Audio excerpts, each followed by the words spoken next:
But let's go ahead and move on to the more, I think, more consequential things like international politics. We're going to talk about Iran. I think Iran has made some new threats, and we're just going to catch up on the Iran situation with this video. And then I have another video after this. It's a real short one, but it's going to be a part of the same segment about the global implications of the double blockade that we're implementing right now on Iran. So let's go ahead and watch this video from Fox News. This is Iran unleashes new threat, defeat and destruction. Let's see what they said. Meanwhile, to the Middle East, where the Trump administration says it's ready to strike Iran again if Tehran remains unwilling to budge on its nuclear program. Okay, here we go. Chief Foreign Correspondent Trey Yingst joins us now with the latest in Tel Aviv. Trey, any sign that the Iranians are serious about serious concessions about bringing this conflict to an end? The short answer is no. And overnight, Iran's Islamic Revolutionary Guard Corps released a new threat against the United States and Israel, warning that if they launch a renewed bombing campaign, there will be serious consequences for the entire region. The IRGC put out a statement saying if the aggression against Iran is repeated, the regional war that was promised will this time go beyond the borders of the region, and you will be dealt crushing blows in places you do not expect, and you will fall into the abyss of defeat and destruction. Now, I often criticize Donald Trump for making these types of rhetorical claims every fucking day, right? He says we are going to rain fire and fury on you. Like he said it like 100 times. And the reason that I get a little frustrated with him for saying that all the time is because 9 times out of 10 he doesn't do jack shit, right? And also the 1 time out of 10 that he does, it's like it's still limited, and he still doesn't appear to be willing to commit to the stuff that would be necessary to actually materially change the consequences of, or like the end state of this war. When it comes to Iran, though, and their threats and their statements, I take those a lot more seriously, namely because they have done every single thing that they have said that they are going to do at every step of the way during this war. Like, yes, they have some bluster, and yes, they might do a little bit of saber rattling or whatever. But theirs is like inverted. It's like 9 times out of 10, like they are serious, and they end up like doing what they actually say that they're going to do. So I would take this very seriously from Iran. I guarantee you, if you go back into a hot war with them, it's going to be the exact same as what happened last time. And I don't know if people remember this, but when we were in a hot war last time, it was blatantly obvious to everybody that America was losing. like if anything, going into this ceasefire gives like a optical and rhetorical an ability for the chuds to feel a sense of victory, right? Because they don't have to like see every single day America's bases getting blown to smithereens, or they don't have to see every single day all of our Gulf allies being hit and peppered with missiles and America being unable to do anything, right? There is now at least a, like, in your brain, a space where you can like convince yourself that America is not losing like terribly, right? And so I guarantee you, as soon as we go back into a hot war, it's going to be the exact same thing as what happened last time, and it'll end the exact same way, with America running out of missiles and needing to pause for an indefinite amount of time to try to rearm, and it will take months to rearm again, or years. I don't know. This is, but like I said, I would take Iran's statements pretty seriously when they say this. This threat comes as President Trump says he was just an hour away from deciding to strike Iran earlier this week, and is giving the regime a few additional days to reach a deal. How close were you to striking Iran? I was an hour away. Shut up. No, he wasn't. No, he wasn't. Dude, this was all I don't really buy what he said about, like, I don't 100% buy what he said about the Gulf states coming and begging for him to not strike or whatever. I mean, maybe they did. I don't really know, but I don't think that he was actually going to do it, man. I don't think he was actually going to do it. I think he does this all the time where he creates a deadline where he says that, I guess this one wasn't publicly stated, but like a deadline where he says, oh, I'm going to strike you with fire and fury or whatever. Like he says that, and then the deadline comes and then he chickens out and says, actually, I'm not going to do that. And this is just that exact same thing again. Like, I don't know. I don't know. I don't know. I hope that people don't actually take this shit that seriously. You're talking about yesterday. Yes. We were going to be striking it would have been happening right now. Yeah, it was all done. The boats, the ships are all loaded. They're loaded to the brim. And we're all set to start. As for the possibility of an agreement, reports do indicate there are still serious gaps in the positions of the United States and Iran. Vice President J.D. Vance was asked about this process yesterday. We're locked and loaded. We don't want to go down that pathway, but the president is willing and able to go down that pathway if we have to. So what would be different, though? I hope reporters ask that. Like, I didn't watch this press conference. Maybe I should have, but I hope reporters ask what will be different this time compared to last time. Why will this end up any differently than it did last time? Like, because if they can't answer that question, then it's like, and I've talked about it before, but the only way that anything could change strategically, like in the direction of the war, is if America committed to a full ground occupation. Hundreds of thousands of troops, reinstituting a draft, all of that stuff, like forcing every man aged 18 to 30 or whatever to go, die for the nation state of Israel in our country. And that would be the only possible way that there would be any change in the trajectory of this war. And even that is not a guarantee, because it's possible that would just end up in an Afghanistan situation where eventually we have to leave, and then Iran the IRGC just reasserts control, and it's exactly the same as it was when we got there. So, I don't know, man. I'm getting so tired of them always just saying the same things over and over again. I'm getting tired of the media not doing their fucking job and asking them good questions. Like, I get very frustrated with this stuff. What we've done is tried to be as clear as possible. What are our red lines? What are the things that we're willing to be accommodating on? And what are the things that we absolutely must have? And as the president has said ad nauseum, and I think I've said it a lot too, Iran cannot have a nuclear weapon. The U.S. blockade of Iranian ports continues to put economic pressure on the Iranian regime. CENTCOM Commander Admiral Brad Cooper described the current state of play in the Gulf with the shaky ceasefire still in place. The ceasefire continues, and consistent with the president's direction, we've established a highly effective maritime blockade of Iran. To date, we've turned away 88 ships. There has been zero trade into Iranian ports and zero trade out of Iranian ports. I don't buy it. I think that they're still doing some trading through the blockade. I do. I think that there's shadow fleet stuff going through. They would never admit it, by the way. These government officials would never admit it if there was like shadow fleet, like people turning off their radars and just sneaking past and selling to China or whatever.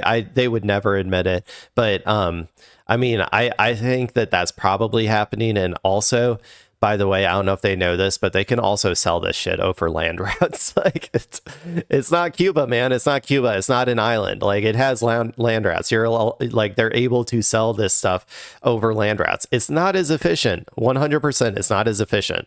But it's not like they are completely choked off from everything that they need in order to, run their country. I'm not saying that it's not difficult for the Iranian people. I'm saying that it is compared to the sanctions before, this is just another sanction that they have added on top. Yes, it has impact, just like all the other sanctions that we have added on Iran in the past. But one more sanction is not going to collapse Iran. and they can last indefinitely with this blockade. They will find ways around it if they haven't already, and they have grown used to living under the economic warfare that America has been putting on top of them for the past 20, 30 years. Squeezing Iran economically and creating powerful leverage for the ongoing negotiations. Overnight, the Israelis held a cabinet meeting reportedly for 5 hours discussing the state of play in the region. Officials here do believe the war may resume in the days ahead. Guys? So, Trey, what's the state of the play when it comes to the people of Iran? We know this economic pressure is hitting Iran, and normally it's just the people. But is it affecting the IRGC? Are they losing paychecks or anything like that? Because I think that needs to happen for there to be some change. I'll let him answer first, but... Yeah, there's a real fear among Iranian civilians. Remember, this is a country of more than 90 million people, and hundreds of thousands took to the streets earlier this year, and they were met with live ammunition by the besieged forces and these regime commanders that cracked down on these peaceful demonstrations. President Trump says around 42,000 people were slaughtered in the streets of Iran earlier this year, and that was part of... I'm glad that they finally at least stopped at a number. I think their final number is 42,000, although I've heard Donald Trump say 45,000, I think, before. So I guess it went down now. The number went down to 42,000. I guess they learned that 45,000 seems a little bit less believable, so they brought it back down to 42,000. But, like, how... I don't understand what these people think, man. I really don't. I truly don't. Let me give another example. Let's talk about Hamas in Gaza, right? And Israel's genocidal attacks on Gaza, right? How do you think Gaza's economy was throughout that entire conflict? The conflict is still ongoing, right? But during the worst aspects of it, the couple years after October 7th, what do you think Gaza's economy was like? Okay, what do you think? The people who were the Hamas members, the Al Qassam brigades, and all that stuff, they were how were they getting paid? Right, this was a hermetically sealed bubble that Israel controlled every import, every export, every single thing that goes in and out of Gaza. Israel controlled, right? And still, somehow, they did not collapse. They continued to fight back. They now have more members in Hamas than they did at the start of the war.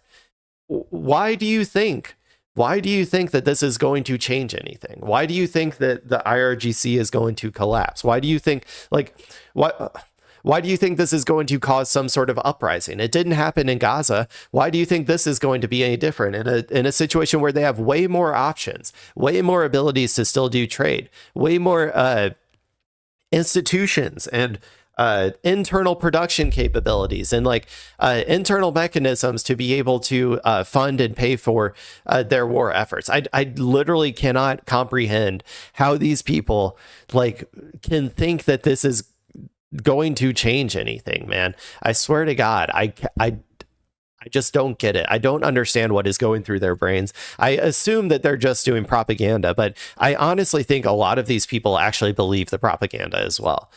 Part of the reason that he launched this operation to try to free these people from the tyranny of this regime.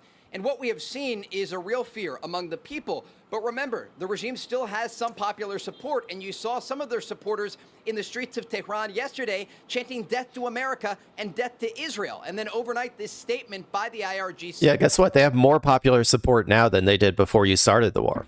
Okay, yeah, a good job. Threatening to deliver crushing blows. This is why, by the way, this is why when the CIA does their coup attempts and stuff, they don't do it under while America is bombing the country. They do covert operations to try to do a coup. Before or while that country is not in a state of war, because it's not useful for there to be a air bombing campaign or whatever that causes everybody to rally around the flag if your goal is to try to get some sort of internal resistance forces to try to overthrow the government. It's the exact opposite. It makes people rally around the flag. So, like you're doing, if you wanted an actual regime change, it's basically impossible at this point because of how much enmity you've shown towards, or like that you've provided for their populace against America. So yeah, the United States and Israel, and it gives you a sense of how serious these regime officials are about actually reaching a good faith agreement and stopping this activity across the region. Remember how we got here? It was earlier this year when the Iranian negotiators went to the negotiating table and they told U.S. Special Envoy Steve Witkoff that they had enough highly enriched uranium to create 11 nuclear bombs. President Trump took them at face value, and he decided to launch Operation Epic Fury to make it more difficult for this regime to threaten U.S. forces and allies across the region. Now there are reports that the regime is trying to rebuild. They are trying to take what's left in the aftermath of Operation Epic Fury and launch more attacks against regional countries, and also use their proxies in places like Iraq and in Lebanon to target Israel.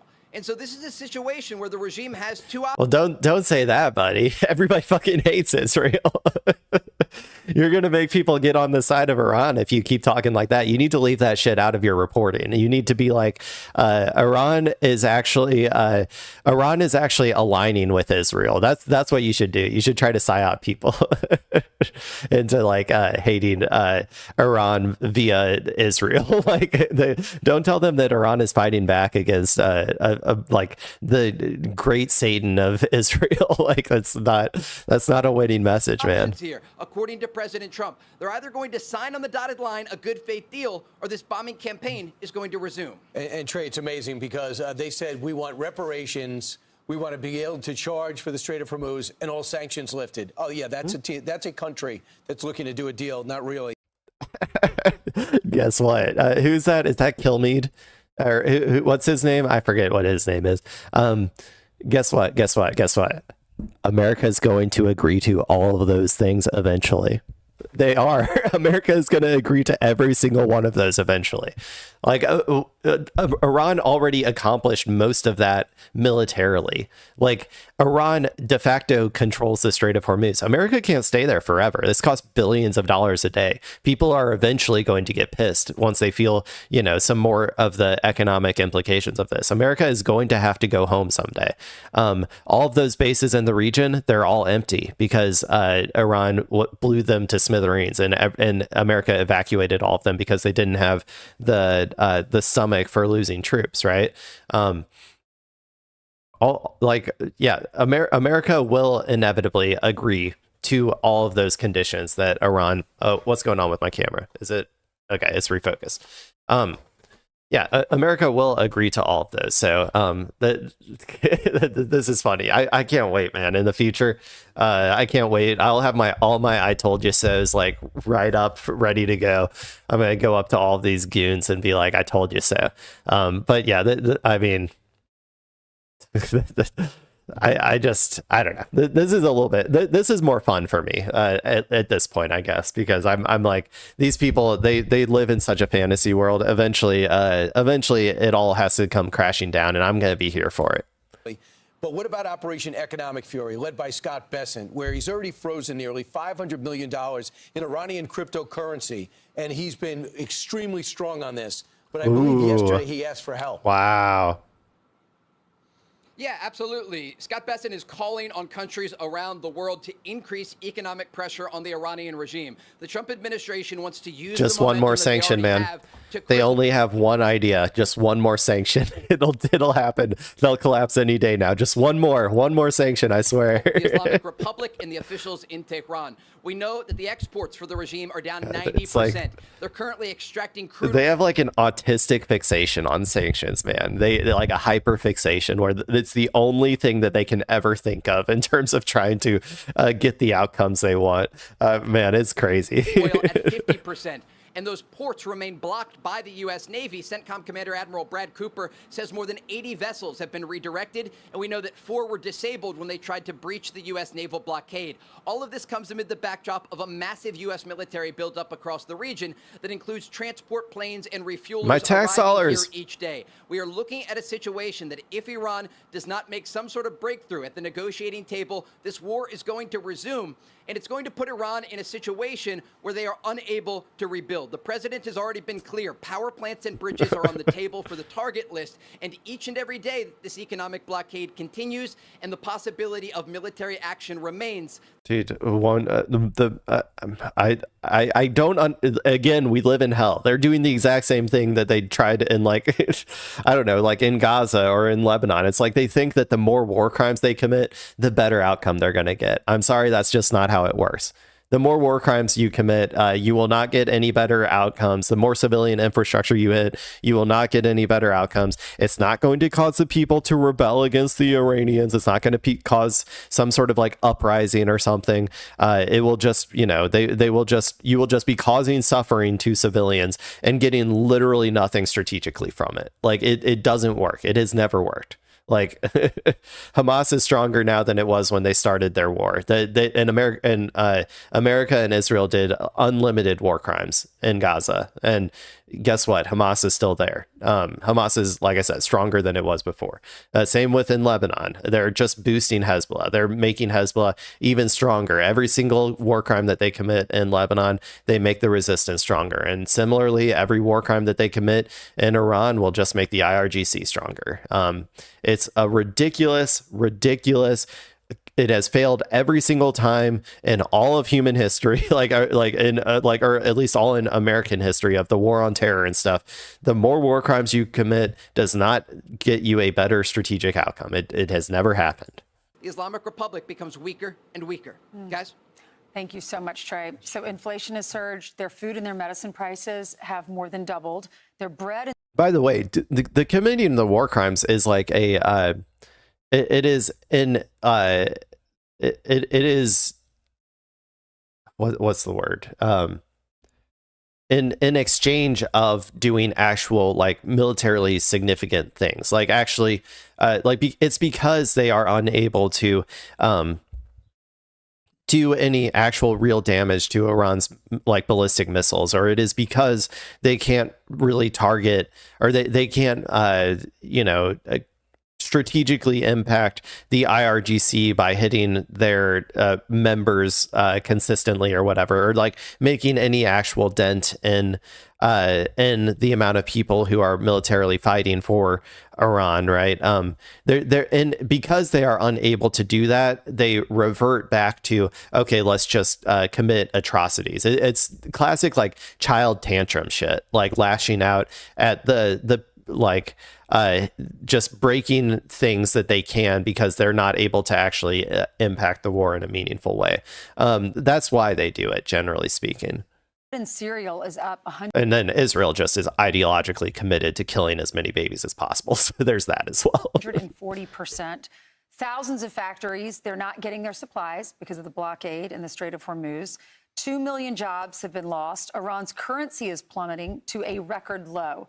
Oils and fats are up 219%. So we have, by closing this... What? Are you talking about Iran or are you talking about America? Because I got news for you. America's inflation is pretty crazy too right now. I think meat is up ground beef or something is up like 70% over the past like couple years or something. Like coffee is up like 50-60%. Yeah, like, and we're not even being bombed. Like it's crazy. Our inflation is almost as bad as Iran. Straight, we have cut off most of. That's a joke.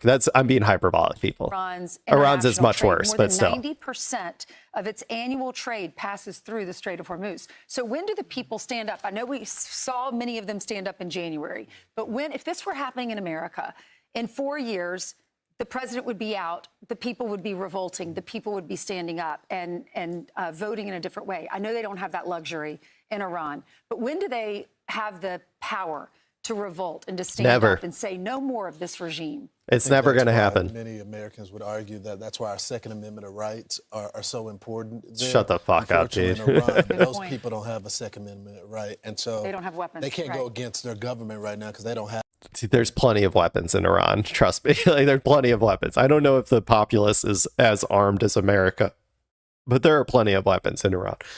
It's not, dude. Even if they were, every single person in Iran was armed, this wouldn't happen. This is a fantasy world. You're living in a fantasy world. Because here's, okay, let's talk about it this way. They want to do the, if this was America, like we would be in arms. Okay, let's do that hypothetical. Let's do it for real. Let's say that I don't know, China. We'll just say China. Let's just say that China decided to go to war with America, and China moved all of their ships from, like, all of their Navy ships, and they did a full military buildup around America, both sides, Atlantic, Pacific. No goods are allowed to flow in or out to America, and they started bombing America with impunity for 6 weeks, right? Lots of there's lots of destruction, lots of buildings being shot, lots of missiles falling down on major cities across America, and America can't do anything about it. This is a hypothetical. We're just saying America is like Iran in this situation, right? America is unable to do anything because, let's say, because we spent all of our missiles, all of our interceptors on some previous misadventure, and we are not able to defend ourselves in any way, shape, or form. So there's death and destruction being rained on America by China through this entire time period. So what do you think that impact? How do you think that would impact the average American? Do you think they would be like, we need to get rid of our current leadership. It's our current leadership's fault. Our current leadership, if they had just dealt with China, if they had just like made a deal with China, then we wouldn't be suffering through this circumstance. We must overthrow, we'll just say Donald Trump. We must overthrow Donald Trump because he refused to, he refused to make a deal with China that would have stopped them from doing this thing? Or do you think that they would, do you think the average American would be like, we need to all rally behind Donald Trump, and we need to, do everything we can to get as much missile production capabilities as quickly as possible so that we can fight back and defend our country from this invading tyrant of China, right? Of course they would choose option 2. What are you talking about? They wouldn't be looking to revolt or overthrow their government and replace it with a new government during a time when we're actively being bombed by a foreign country. That's stupid. That's a stupid thing to think. Like, if you think America would actually do that, you're an idiot. And in the same way, if you think Iran's people would do that, you're also an idiot. Like, have the they weapons can't to defend do themselves. So. The government will shoot them in their backs when they're Correct, and protesting. They have, right. And by the way, their internet's totally cut off, communication's totally cut off. For them to assemble and organize and be effective and strategic, can't really do it. That's why even the supreme leader putting this post, calling this a holy war, good luck with that. You don't allow X, and you don't have the internet. Who are you talking to if you are still alive? I don't even know who wrote that. That's true. So congratulations. You hopped on Elon Musk's platform and said something to a bunch of to your people who can't read it. So true. Genius. Dude, these people are idiots, man. These people are idiots. Fox and Friends, man.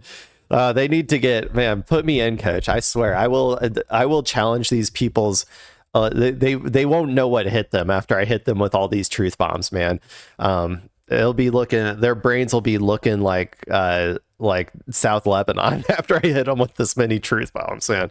Okay, let's go ahead and move on. Oh, this is a similar thing. So this is part of the same segment. So we're going to go to the Philippines now. I talked earlier about the global ramifications of the Iran war and what it means for global oil supply. In particular, East Asia is getting hit the hardest and the fastest when it comes to the supply shock of not having enough oil for the world due to America's war of choice against Iran. So if you're going to look for like what the rest of the world is going to look like East Asia is going to be a good like indicator, right, of the global pressure that will eventually be ramping up against Donald Trump and against the West for deciding to go into this war of choice against Iran and cut off everybody's oil supplies for no fucking reason, right? And so let's go ahead and watch this video about the Philippines. It says, anger in Philippines as war with Iran sends oil prices soaring. Let's go. Nice effigy. I always love a good effigy, man. We got Donald. It looks like Donald Trump mean-mogging, and we got Satan himself, Netanyahu, with his demon horns and stuff. Always fun to see a good effigy burning. This is in the Philippines, so. People pushed to breaking point. Rising oil prices have hit the Philippines hard, and for some, there can only be one culprit: Washington. This is our symbolic protest against the U.S. imperialism. We want the United States to leave our country immediately. The U.S.-Israeli war with Iran has left countries across... Okay, so here's one implication. The people of the Philippines, at least the activists, it's starting with the activists, but trust me, it's going to build. Like, it's going to start with the youth and the activists, as it always does, but it will inevitably build to a to a majority of their country. And they are currently begging, or they're currently asking their government to remove American military bases, anything associated with America. They're trying to get that off of the Philippine soil. That's implication number one, man. If all of look, the end of American empire,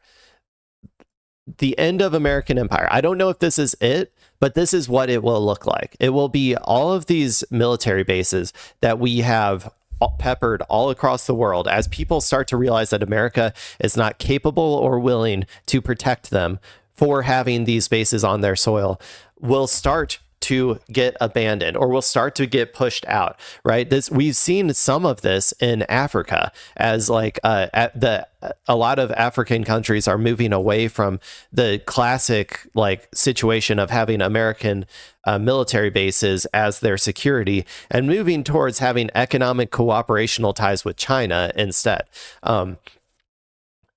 But that was happening before the Iran war. But now what a dying American empire is going to look like is all of these military bases slowly but surely, and same with Iraq, by the way. Or in Iraq, they I think removed a bunch of American military members as well. But you're going to see a lot of these countries and a lot of the people pushing to get Americans off of their soil, American military bases off of their soil, or at least the American military service members who are managing them off of their soil. And eventually America will retreat from all of these various regions. It will retreat from East Asia. It will retreat from Africa. It will retreat from the Middle East. It will leave all of these military bases just either abandoned, or the people who live there will then say, this is like an agreement that we're making where we will now be in charge of these military bases, but the American service members will be gone. And you'll see America just slowly retreat from its hundreds or thousands, I guess, of military bases across the world until it is only occupying military bases in our region. And eventually even those might have to get pulled back. But so, like I said, I never like to try to predict like, oh, this is when it's happening. Like it's happening right now. American empire is done. We're over. Like I mean, I do joke about America entering its century of humiliation or whatever. But I do like to say that like when it happens, it will look exactly like this. And so here, let's keep watching. Across the region exposed. The Philippines once imported some 98% of its oil from the Middle East. the weeks following the conflict, fuel prices more than doubled. The country was the world's first to declare an energy emergency. It's people like the jeepney drivers of Manila, these public buses here, that have been hit the hardest. I like the color schemes that they got on these public buses. They're pretty sick. Rising oil prices have cut into profit margins. It's left some of them struggling to feed their families. For drivers like Edgar, the crisis threatens his livelihood. It's difficult because our earnings are very low now due to the high cost of fuel. Before, when fuel was cheap, we used to earn about 1,000 pesos, but now it's not even 500 pesos for the whole day. Authorities have pledged cash relief for drivers. Integrity says, good try, kid. I don't know who you're referring to, but... But some worry domestic policy alone will not be enough. The main author of this, no other than the Donald Trump. We hope that this the Donald Trump will stop all these war of aggressions against the people of the world. The Department of Energy announced last month that some 180 million litres of diesel have arrived to buffer the country's fuel supply, as Manila deals with a distant crisis that has tangible consequences at home. China is at the same. Well, there you go, people. Yeah, that's what, man, I'm telling you. I think that that this is how the Iran war will end eventually, is with various places running out of gas, running out of oil. You start getting blackouts in European Western countries who are not used to that sort of thing. And the people starting to finally rise up and make real demands of their government to remove